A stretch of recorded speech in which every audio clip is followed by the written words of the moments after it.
Hello, welcome back to my channel. I'm Christina Worcester, and I did take a little break for Easter, but I'm back now and so excited to keep reading with you all.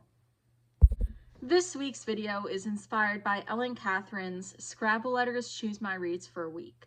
But since I don't have readily available access to Scrabble letters, I will instead be using a random letter generator. Behold the random letter generator. It's a wheel, and I'm gonna click on it, and then it's gonna spin and pick one of these letters randomly. I do not know what letter it is going to pick. I am not able to predict what book I will be able to read this week. So let's just get right to it and spin the wheel.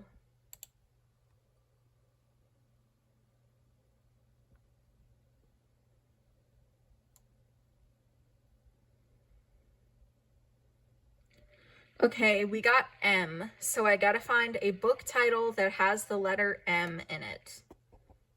Okay, I have a stack of 4 books that all have M's in the title, so what I'm gonna do is I'm gonna spin the wheel again and get a second letter and see if that narrows it down a little bit more.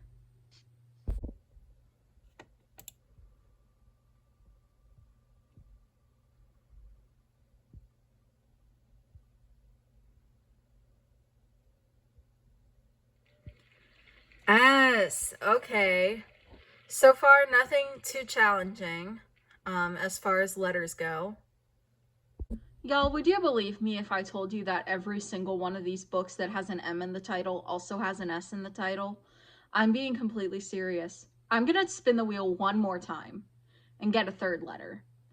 If that does not narrow it down to just one book, I am going to just either pick something myself or let Instagram decide.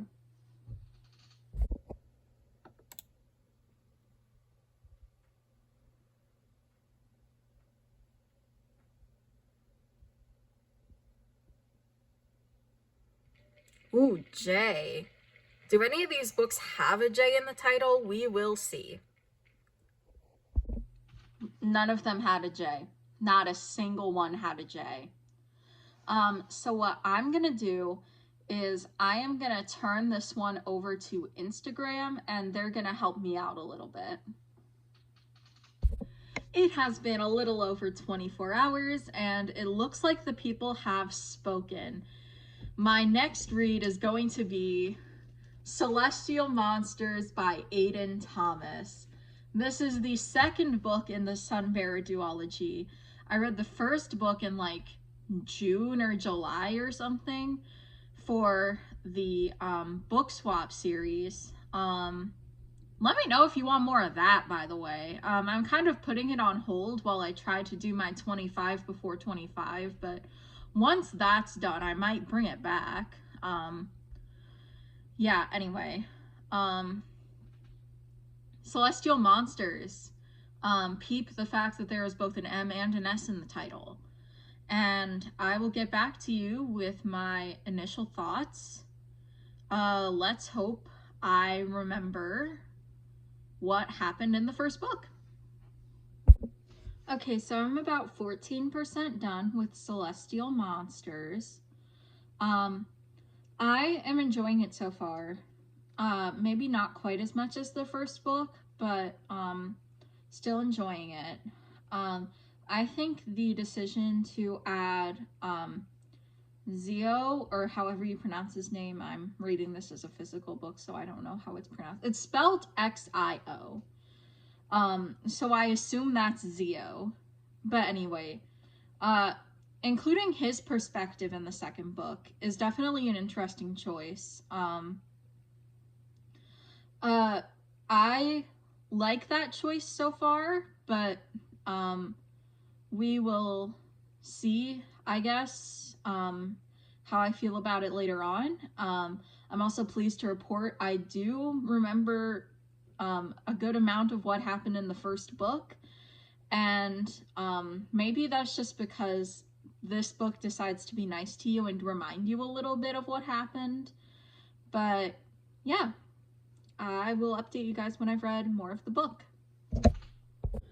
I am 57% of the way through with Celestial Monsters, and it's a little hard to describe this book without spoiling what happens in the first book, but what I will say is I am enjoying it, maybe not quite as much as I enjoyed the first book.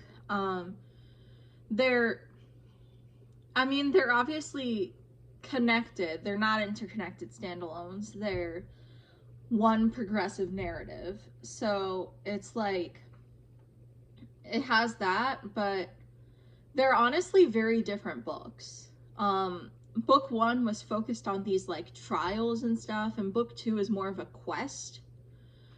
I like the romance between Teo and Aurelio. I feel like Nia is very me-coded with the way she is constantly pushing for this romance. I in my real life am a bit of a pusher for the couples I support. So I can see a little bit of myself in that tendency of hers. I also think it's cute that Zio is getting a romance, it seems like.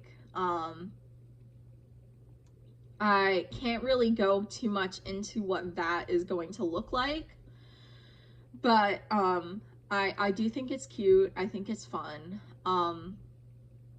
Both of the characters are like 13, so I'm not expecting it to be like terribly in depth, but I think it will be cute. Well, I did it. I finished Celestial Monsters and I really enjoyed the book.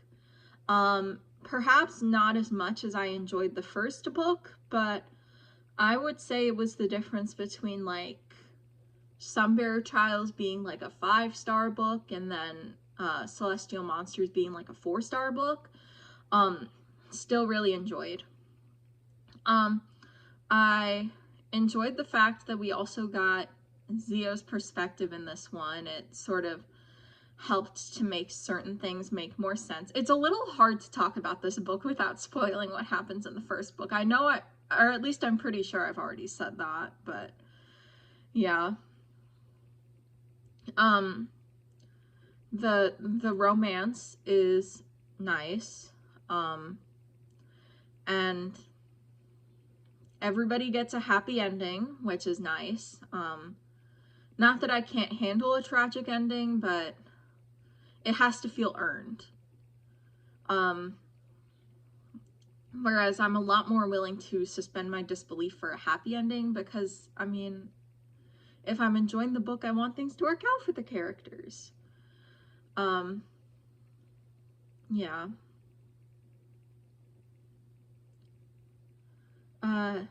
Some things are left a little more open-ended, even with the epilogue, which is not always my favorite thing, but I thought it actually worked pretty well in this case. And yeah, that's what I thought about Celestial Monsters. I would say this experiment of letting a random letter generator pick my next read was successful overall. But I kind of knew I was gonna like this book because I liked the first book. So it's like, how much of that can really be attributed to the random letter generator? Anyway, that's all she wrote, she being me. So thank you so much for watching. Don't forget to like, comment, and subscribe. You're the best!